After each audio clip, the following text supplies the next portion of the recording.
খুব রাগ করো না। কেন? কারণ খুব রাগ হলে হিতাহিত জ্ঞান শূন্য হয়ে যায়, মানুষ ঠিক করতে পারে না যে কি করবে, তলোয়ারটা কোন দিকে ঘোরাবে। রাগ হবে, রাগটাকে সংযত করো, সংহত করো। কারণ আমাদের জানতে হবে যে আজকে এই ধরনের ঘটনা ঘটতেই পারে, অনেকে বলছে, কিন্তু ঘটনার প্রেক্ষিতে হচ্ছে যে দোষীকে বাঁচাবার জন্য রাজা 21 জন উকিল নিয়োগ করেছে বাঁচাবার জন্য। তো রাজা যখন রাজধর্ম থেকে বিচ্যুত হয়, তখন তাকে মনে করাবার জন্য সাধারণ লোককে জড়ো হতে হয়, এবং এটা হতে হবে।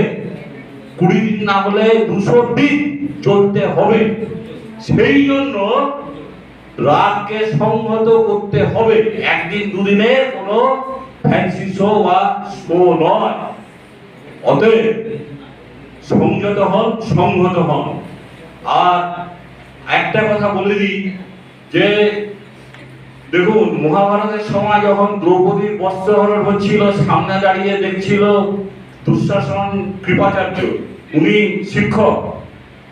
দুর্যোধনের কাণ্ড দেখছিল দ্রোণাচার্য, তিনিও শিক্ষক ছিলেন। কৃপাচার্য, কৃপ আচার্য কৃপ।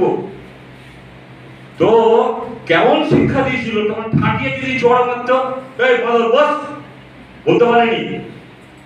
শিক্ষক বিচ্যুত হয়েছে, আজকে তার সামনে এই ধরনের কাণ্ড ঘটে চলেছে, আর এটা বাঁচাবার জন্য এত সব কাণ্ড হচ্ছে। তাই যে কবিতাটা বলবো সেটা হচ্ছে প্রতিশোধে দ্রৌপদী।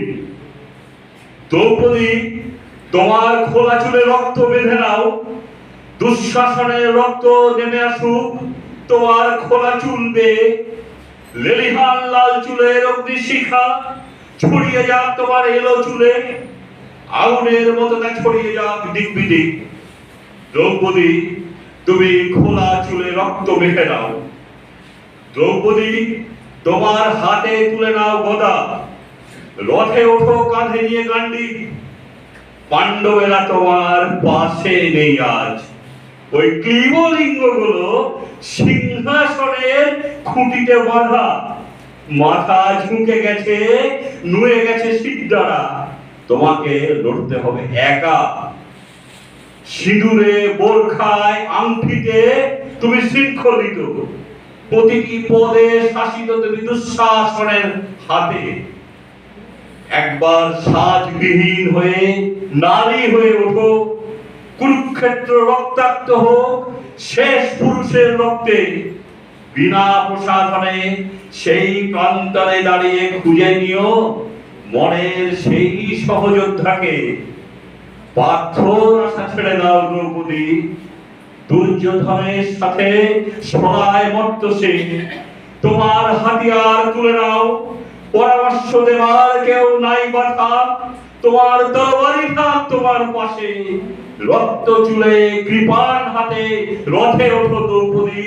দ্রৌপদী, তোমার খোলা চুলে রক্ত মেখে নাও।